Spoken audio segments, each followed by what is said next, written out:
अगली मौत किस संजीव अपने दोस्तों राघव और प्रतीक के साथ संजीव आज बहुत खुश लग रहा था। अरे यार, आज की पार्टी में तो मजा आ गया।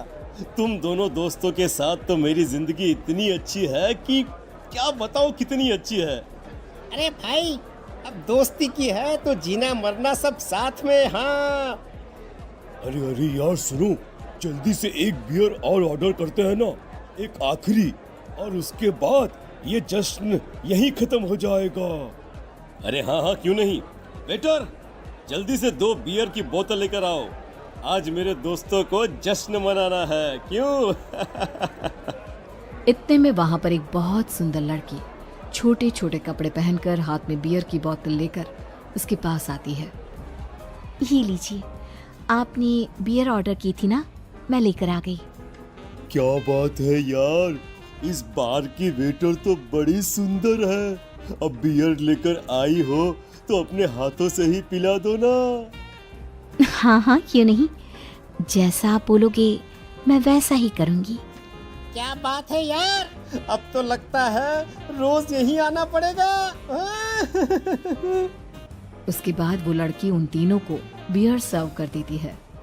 पार्टी करने के बाद वो तीनों अपने अपने घर जाते हैं। प्रतीक, संजीव और राघव को उनके घर छोड़कर जैसे ही अकेला अपनी कार में आकर बैठता है तो अचानक उसे एहसास होता है जैसे उसकी कार की पीछे वाली सीट पर कोई बैठा हुआ है। वो तुरंत पीछे मुड़कर देखता है। तुम यहाँ क्या कर रही हो? और तुम मेरी कार में कब आई? अरे तुम तो बार में वेटर थी ना। बस ऐसे ही मेरा दिल कर रहा था आपके साथ आपके घर चलने का, इसलिए मैं आपके साथ चली आई। अरे लेकिन तुम मेरी कार में आई कब? अभी कुछ देर पहले तो यहाँ पर मेरे दोस्त बैठे हुए थे। प्रतीक के इतना बोलते ही उस लड़के का चेहरा खतरनाक तरीके से बदल जाता है। उसकी आंखें पत्थर की तरह सफेद और पूरे शरीर पर नीली नीली नसें उभर आती है। गाड़ी चलाओ, पूरी स्पीड में चलाओ, और अगर तुमने गाड़ी रोकने की कोशिश भी की तो मुझसे बुरा कोई नहीं होगा।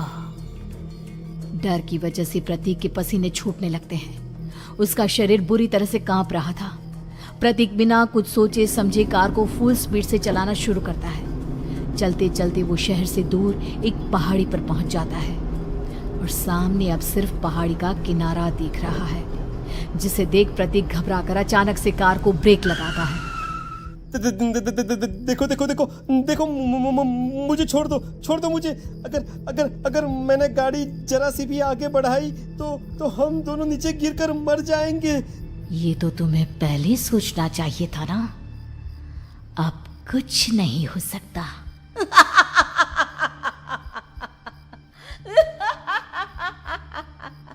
छोड़ दो मुझे। नहीं प्लीज मुझे छोड़ दो।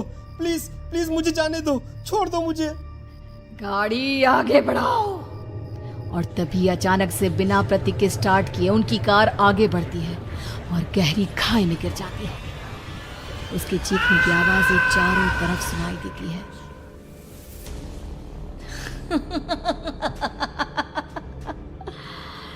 तुझे मारकर मेरे कलेजे में जल रही आग को थोड़ी शांति तो मिल गई, लेकिन अभी ये कहानी खत्म नहीं हुई।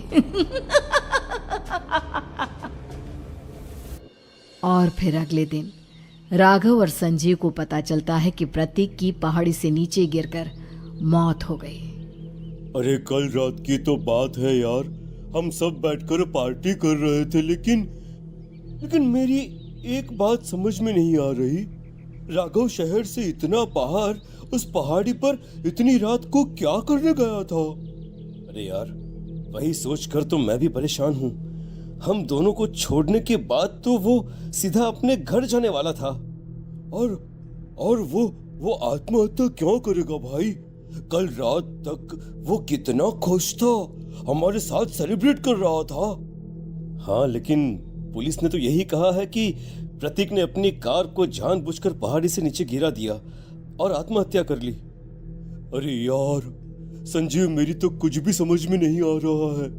चल ठीक है, अब मैं अपने घर जाता हूँ। ओके। बाय। राघव अपने घर में अकेला था। दोपहर का वक्त था। तभी दरवाजे की घंटी बजी। कौन है? अरे 1 मिनट रुको, अभी आता हूँ। राघव ने जैसे ही दरवाजा खोला उसने देखा कि सामने एक बहुत खूबसूरत लड़की खड़ी हुई है। कौन है आप और यहाँ किससे मिलने आई हैं? देखिए ना, बाहर बारिश शुरू हो गई थी, मेरी गाड़ी खराब हो गई है। आपका घर नजर आया तो सोचा कुछ हेल्प ले लेती हूँ। क्यों नहीं, आइए ना, आइए आइए। मेरे कपड़े पूरे भीग चुके हैं, क्या आपके पास टॉवल मिलेगा प्लीज? राघव अपने बाथरूम से एक टॉवल लाकर उस लड़की को देता है। थैंक यू सो मच, अब मैं चलती हूँ। अरे इतनी क्या जल्दी है? आप चाहे तो बारिश रुकने तक यहाँ पर रुक सकती हैं। हाँ। लड़की ने पलटकर राघव की तरफ देखा। नहीं, मुझे जाना होगा, मेरा काम बाकी है। और वो वहां से चली गई। उस लड़की के जाने के बाद राघव अपने बाथरूम में नहाने के लिए गया और जैसे ही उसने बाथरूम में देखा तो उसका टॉवल वहीं पर लटका हुआ था। उसने टॉवल हाथ में लिया तो देखा कि उसका पूरा टॉवल खून के धब्बों से सना हुआ है। अरे अरे ये क्या? ये टॉवल तो मैंने उस लड़की को दे दिया था। ये वापस मेरे बाथरूम में कैसे आ गया? और इस पर ये खून के धब्बे कहां से आ गए? राघव ने आईने में देखा तो उसकी गर्दन पर एक बड़ा सा चाकू का कट लगा हुआ था जिससे खून बह रहा था, जिसे देख राघव के होश उड़ गए। हाँ, अरे ये क्या? मेरी गर्दन इतनी ज्यादा कटी हुई है और मुझे दर्द भी नहीं हो रहा है। ये क्या हो रहा है मेरे साथ? राघव घबराकर बाथरूम से बाहर आया और अपना मोबाइल उठाकर उसने संजीव को फोन लगाया। संजीव जल्दी से मेरे पास आ जाओ। मुझे लगता है कुछ बहुत बड़ी गड़बड़ है, जल्दी आ जाओ। उधर से आवाज आई, लेकिन वो आवाज संजीव की नहीं बल्कि एक लड़की की थी। कुछ अजीब नहीं हुआ है, बस तुम्हारी मौत तुमसे मिलने आई थी और तुम्हें मारकर चली गई। अब तुम इस दुनिया का हिस्सा नहीं हो राघव, इसलिए तुम्हें अपनी गर्दन के कटने का दर्द भी महसूस नहीं हो रहा। नहीं, ऐसा नहीं हो सकता, ऐसा नहीं हो सकता। कौन हो तुम? तुम्हारी मौत। अब संजीव के पास खबर पहुंचती है कि राघव ने अपने ही घर में चाकू से गर्दन काटकर आत्महत्या कर ली। ये सुनने के बाद संजीव के होश उड़ गए। वो पसीने से तरबतर हो गया और एक अनजाना डर अब उसके दिल को सताने लगा। संजीव के साथ ही उसका एक छोटा भाई राजीव भी रहा करता था। अपने भाई को इस तरह परेशान देखकर राजीव उसके पास आया। अरे भैया, क्या हुआ भैया? आप इतने घबराए हुए क्यों लग रहे हैं? प्रतीक और राघव की मौत, मेरा मतलब मेरी कुछ समझ में नहीं आ रहा भाई। अचानक से मेरे दोनों दोस्तों ने आत्महत्या क्यों कर ली? अरे वो तो मेरी भी समझ में नहीं आ रहा है भैया। हाँ, हो सकता है कि कोई परेशानी होगी और इसीलिए उन्होंने ऐसा किया होगा। हाँ, लेकिन दोनों की जिंदगी में एक साथ परेशानी और दोनों का इतनी खतरनाक तरीके से आत्महत्या करना, कहीं ऐसा तो नहीं मैं भी मर जाऊंगा? अरे आप ऐसी बातें क्यों कर रहे हैं भैया?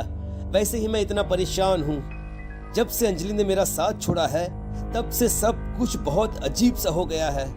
रोज रात को डरावने सपने आते हैं। ऐसा लगता है जैसे अंजलि बार बार मेरे सपनों में आकर मुझे डराने की कोशिश करती है।